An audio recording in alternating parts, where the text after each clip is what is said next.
Hi, I'm Will and I play drums. Andy, guitarist. I'm Ollie and I'm a singer. I'm Spud and I play bass.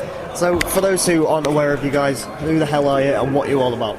Well, we are Collisions and we try and blend a mix of electronics and heavy metal in stuff. We basically like really, really loud noises. And wherever we find those loud noises, we kind of put them together and we play them for people. I like loud noises. I love loud noises. What's your favourite loud noise? No, get out of my house. How do you work with, in terms of mixing the metal and the electronics as sort of almost opposing genres and stuff? Was it something that came naturally in terms of merging them together, or is it something you start like pushing them together? It was kind of a bit of a focal point to start off with when it came with writing and things. You know, although, I mean, I personally don't sort of see them as that conflicting sort of styles of music, really. I feel like, especially in some areas of like drum and bass and dubstep and things like that, there's a lot of aggression in the sounds and stuff like that, which can translate to putting an electric guitar over the top really quite nicely. Yeah. You know, we play sort of along to metronomes and you know, with synthesizers and things going on, you know, interspersed with the guitars, and I think it works personally. A lot of our stuff's quite fast paced. Yeah, I think it's a good mix. It's definitely something that works. Yeah. You know? In terms of your own personal music taste, then, was what came first? Was it the love for the metal or the more dubstep side of things? Definitely the love of the metal. Yeah. Definitely the love of the metal. Yeah. We're yeah, and everything. That's definitely where we all started. Yeah. You kind of grew up like on metal as well. We all grew up on various forms of metal, but metal nonetheless. Is there a particular band for each of you that turned you on? Ooh. Yeah, there is. Like, everyone's got their personal favourites. Like, if you could ask mine, it would be that first one. Who was the? The first do you one, remember the first one? They got the the hairs on the back of my neck going and everything like that. Yeah. That would have to be like a little known band called Snot. Oh yeah. Yeah, like just fantastic. It's kind of like just heavy funk metal going on with lots of wah and lots of heavy choruses and everything for me. I don't know. You're a bit of Slipknot, man. Yeah, Slipknot, Lamb of God, Machine Head, like that's my sort of, that's what I got. I'm only the baby, so I could have missed it. I missed it all. You missed all the good stuff. I mean, I've always been into, well, Perfect Circle really sort of started to get the hairs up on the back of my neck, but you know, a lot of In Flames. I love In Flames, and yeah, you're a bit of a pitch history, aren't you? To be honest, in all honesty, right, those first bands like you get into, mine were always stuff like Offspring and Nirvana and like early Green Day. That's what made me go, that's when I discovered something that wasn't really rubbish. That's when I first heard music that really made my blood fizz, and after that I kind of got into sort of more heavier kind of stuff, and early Metallica stuff really good, Pantera really good, and yeah. For me, it was I was sort of raised up on rock and stuff like Rage. T-Rex and Meatloaf and stuff like stuff Nice. that my parents were always playing. But then like an Avenged Sevenfold song appeared on my iPod for some reason. No idea how it got there.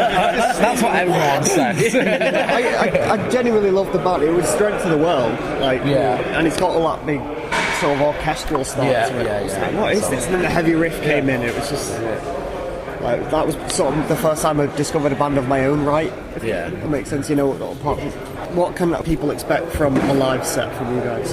Lots of energy, hopefully. Lots of energy, lots of jumping around, and lots of grooves, lots of headbanging, lots of fast-paced, high-octane, big melodic choruses. Yeah. All the hooks. With a bit of headbanging thrown in. Hopefully, we don't want people to know whether they want to headbang or dance or do both in a really strange and awkward manner. We're copywriting that. That's the plan. Anyway. I can't remember who it was, but someone did a metal version of The Drunken Sailor last night. I've never seen anyone headbang to that song. It's just very weird. Personally, I like dubstep and stuff. It's not really something I've listened to out of choice, but like when I listen to it, I've always thought it's heavy in its own way. Like definitely. Metal is heavy with the distorted guitars and whatever, but like on the other side of the spectrum, you've got like the mainstream there, metal's there. I feel dubstep's on the heavy side over here. Like some of the dubstep things are really heavy, just in a completely different way. I think they try and create the same thing. They're using different. Well, it's just like, it's an electronic breakdown, really, isn't it? Exactly. It's just like big and aggressive and like. They've got the build up and then the bit they go fucking mental. Absolutely. I think also like ever since like rock and metal started, every new band that's come along has tried to like find a heavier sound than what's come before.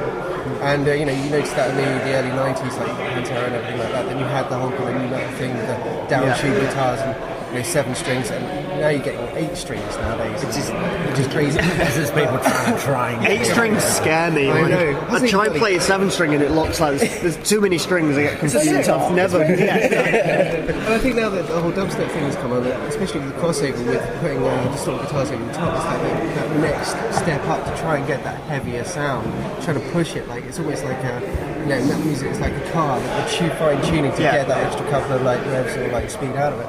And that's how it kind of all links together. I think it's a case of like the blueprint was sort of made in the 60s or whatever, or even further back with the blues, and then it's just always been reinterpreted with glam, thrash, and everything. People going to be scared of something new, or something maybe a little bit different, but these progressions need to happen.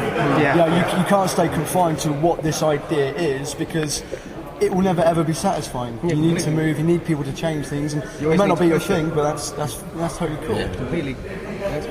Right, I'll go for just one more question because I am running into your time. But so, what's the plan for the rest of the year then? After Hammerfest this weekend, what is it? Touring? Is it writing new music? We are playing Hard Rock Hell on Ibiza. We're playing Hard Rock Hell on Ibiza in May. We've got a couple more shows over April and May, and hoping to release an album by the end of this year, probably around late autumn sort of time.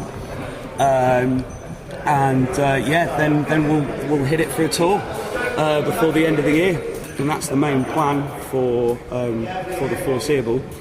And that's it, really. Album, touring. Shows. Then we've got an album as well. I'm not listening to what I just said. Away with the fairies.